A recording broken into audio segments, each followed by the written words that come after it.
Let's start learning some Rust. So what I did is, well, first we're just going to make a new project.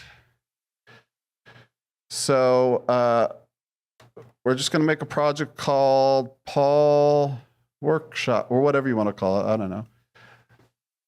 So that was cargo new Paul Workshop. So if you have Rust installed, you have this cargo tool, and that's the sort of the package manager.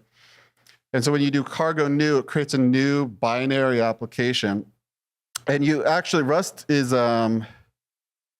really nice, and they write hello world for you. Oh no, well, I forgot to cd into the directory. Cargo run. Hello world. So we've already completed hello world, and we haven't written any code yet. So congratulations. Is anybody having a problem with this stage? Everybody's good? All right, so let's open this up.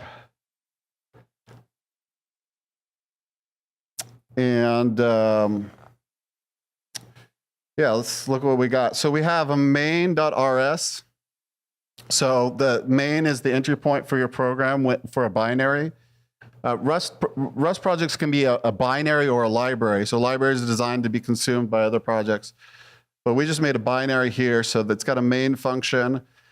And then it has print line, which is an exciting, our first weird bit of syntax is there's an, actually, let me make this text just a little bit bigger. We got an exclamation mark. That just means that print line is actually a macro.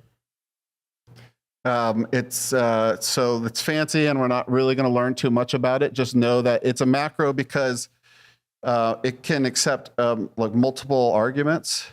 So you can say like world, and you can do some string interpolation. Let's say PlebLab. So normal Rust functions don't accept different quantities of arguments, but they do in Rust. Yeah, so